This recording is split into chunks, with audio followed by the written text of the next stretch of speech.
Мұнды қарап кеткенлерге чоң рахмат. Кесіп қойға толқын. Мақсат 4-ші сатыстың депутаты болдым. Андан кейін Атамбаев билікке келгенде сен бақиетшісің дегенде аға ешқандай қызмат бербей қойды. Başka жаққа иштеген жоқ. Анан жаштар өкіметі деген ұйым түсті 14-ші жылы. Анан ошол жаштар менен бирге барып, Атамбаевдардын кылган иштерин, туура эмес кылган иштерин жолдорун баарын тең айтып, ошону андай кылбай, мындай кылгыла деп клиптерди жазып, выступать этип, ушундай иштерди жүргүзүп аткан кезде, буга ошол Атамбаев өзү баш болду дагы, муну жаш баланы камап салгыла дегендей болуп туруп, жанагы террористтерге финансиялык деген жалаа менен камап салды. Камагандан биринчи күндөн баштап эле бүт нарушение менен. Аны аябай чууганды кылып, өлкөдөн чыгып кетип баратканда кырмадык деп, ошондой эмелердин баарын тең айтып келип туруп алып келип, 7 саат отдельный бир кабинетке киргизип коюп, эч кандай санкция жок, арест жок, эчтеке жок. Ошол жерге отургандан кийин күнү июль айы болчу. Суу сурайт дегенде ошондо сууга психотропный дарыларды кошуп бериптир.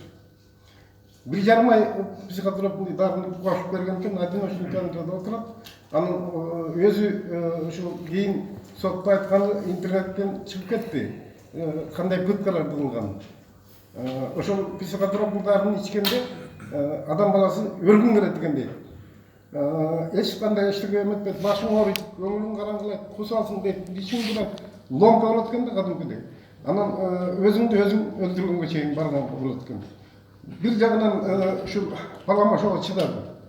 Андан кийин ал психотропный иши болбой калгандан кийин булар 4-нчи этажда СМБда жанагы 5 доктордун жанындагы кабинага киргизип, камерага жанындагы баланы кечинде саат 8-те алып чыгып кетип, следовательга деп.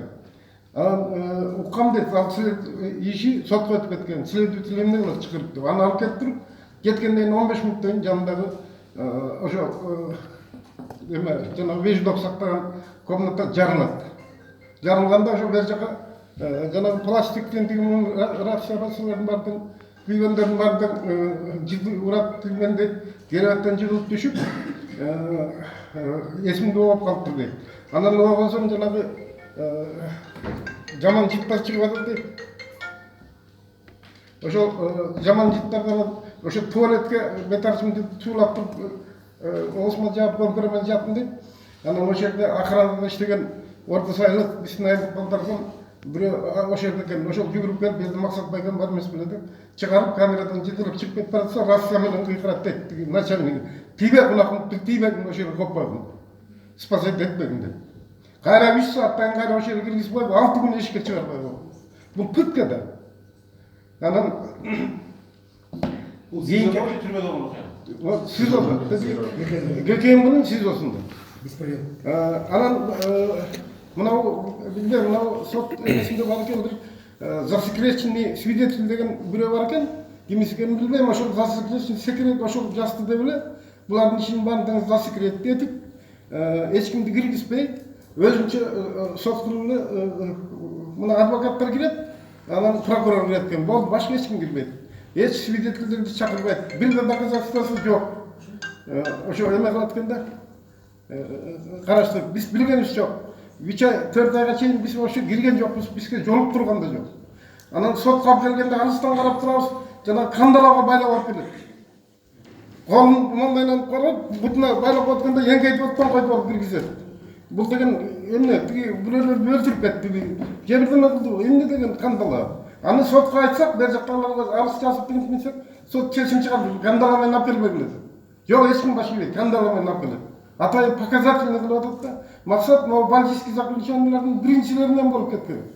Анткени муну Атамбаев өзү кайра устубайт этип, Рыбалчыдан устубайт этип, 31 августта устубайт этип, ушундай кармалды тыйынтты деп. Законда жазылган да, баягы есть законда презумпция невиновности деген бар. Мына ошону да карабай, ушундай президенттин осунан уккандан кийин анын баардыгын как положено, муну наказать этиш керек дегендей да. Анан кийин мына соттогулардын баардыгын эч кимиси эч жакты карабайт, баардыгын айтат, тияк указ этти. Мен кирип чыктым баардыгын аттан. Кирсем айтат, жок, байка биз эч кыла албайбыз. Биз материалда бардым. Первомайскийде сотто айтат, мына бул материалды карадым, эч кандай доказательство жок, бирок мен соттобой кое албайм дейт. Боронбаев деген бар ошо. Анан кийин жанагы Момуналиев деген бар, городскойдо. Момуналиев вообще сүйлөшпөйт. Айтат, жок, бул доказательно биз ошондо подтверждать этип коебуз, болду. Бул вопрос 7-нчи этаждан чечилет. Манас деген бар экен. Кандайсын калды? Арабаев. Ошол ал кудай экен да, соттордун. Ошол эмне десе, ошону жасашат экен. Бул эмне деген правовое государство болуп калды, мен түшүнбөй калдым.